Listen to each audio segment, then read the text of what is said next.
I have been to Malaysia 3 times, and one of those times we stayed for over 1 year, and every time we leave Malaysia, after a little while of being home, we start to miss a lot of things.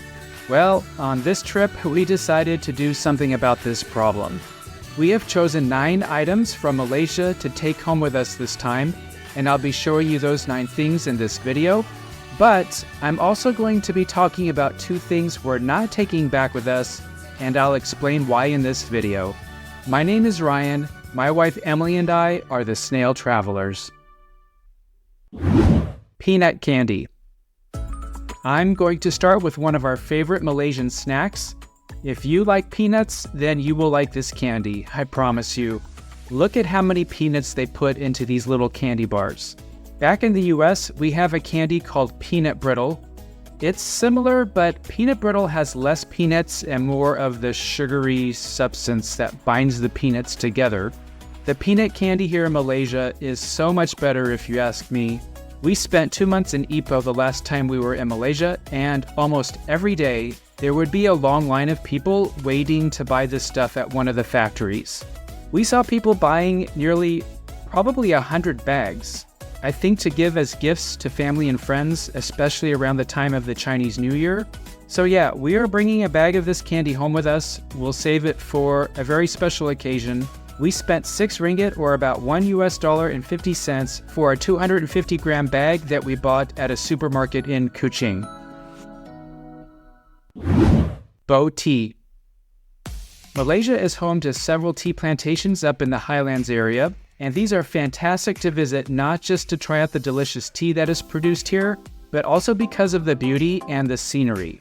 One of the more well-known plantations up in Cameron Highlands is the Boh Tea plantation, which we visited on March 17th, 2020. And by the way, guess what happened the next day on March 18th, 2020?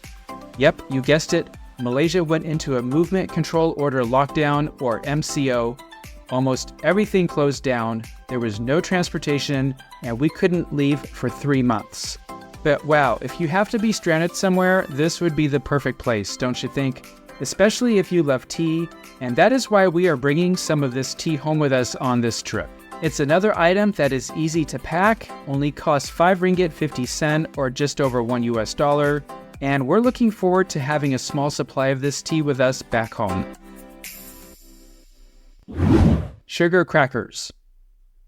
Another snack we have enjoyed in Malaysia when we want a little treat are sugar crackers. Back home, crackers are almost always salty, while cookies are the sugary snack of choice. So when we saw sugar crackers, we gave them a try. You should try them too. They are like saltines but with sugar instead of salt. We paid 2.5 ringgit or about 50 US cents for this small pack to take home. Batik. Let's take a break from food, just for a minute. More food soon, I promise you. Batik is a type of cloth or fabric that is dyed using wax that is applied to the cloth. We were so impressed by this fabric that we decided to take a class so that we could learn how to create our own batik designs. We took this class in Penang the last time we were in Malaysia. It was our last activity after spending a year in the country, and it was a great way to end our time. And we got to take our creations home with us. Google Rosanna's Batik Workshop Penang to sign up for this class. We highly recommend it to you. Ramly burgers.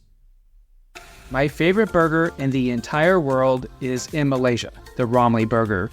You can buy these burger patties in the frozen food section all over the grocery stores here in Malaysia. But why am I even buying these in the grocery store anyway when I can get them cooked from the street vendors that have a huge variety of toppings, usually egg, cheese, lettuce, cucumber, lots of types of sauces. And as you can probably guess, I won't be taking home frozen burger patties on the airplane, and this item falls under the I wish I could take home but can't category. We'll need to come back to Malaysia again sometime soon. Pineapple tarts. We were first introduced to these pineapple tarts in Ipoh, Malaysia, the last time we were here. We didn't think to bring some home last time. In fact, I don't think we even realized how much we liked these things until we got home and couldn't eat them anymore. These pineapple tarts are delicious and addicting little bite-sized buttery pastries that are filled with a pineapple jam in the center. In Ipoh, we saw these being freshly made, which of course is the best way to get them. On this trip, we had to be satisfied with the grocery store brand, but hey, they are still absolutely fabulous. They cost 12 ringgit or a little under $4 for a container, and even though it does take up a little bit of space in our luggage, there is no hesitation in bringing a pack home. Curry powder. We have a friend who sometimes makes a curry dish for us when we go to her apartment for dinner, and it turns out she lived in Malaysia in the 1970s, and the curry powder that she uses comes from Malaysia. So she asked us to get her more of this curry powder. The curry powder is different from other curry powders because it has elements from Malay, Indian, and Chinese spices combined together. This curry powder comes in a few different varieties. Our friend wanted the hot and spicy variety, and we got the meat variety for ourselves. The bigger 125-gram bag costs 3 ringgit or about 75 cents. White coffee. White coffee is yet another item that we were introduced to during our 2 months in Ipoh.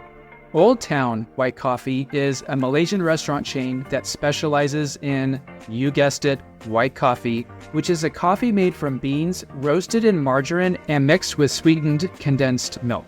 So one day when we were in Kuching, Malaysia, we were leaving the grocery store and an employee saw that we were going to be walking home, so he gave us, for free, an insulated bag to keep our refrigerated and frozen items cold. Then as we were leaving the store, he gave us another bag with some free gifts. One of the things in the bag were some packets of white coffee.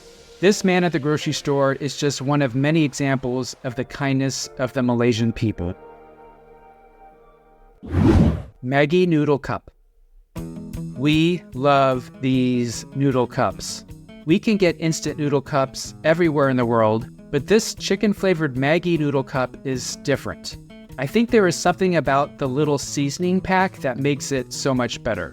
When we were in lockdown in Cameron Highlands, we only had access to 99 Speed Mart and 7-Eleven for groceries, so we ate a lot of these noodle cups.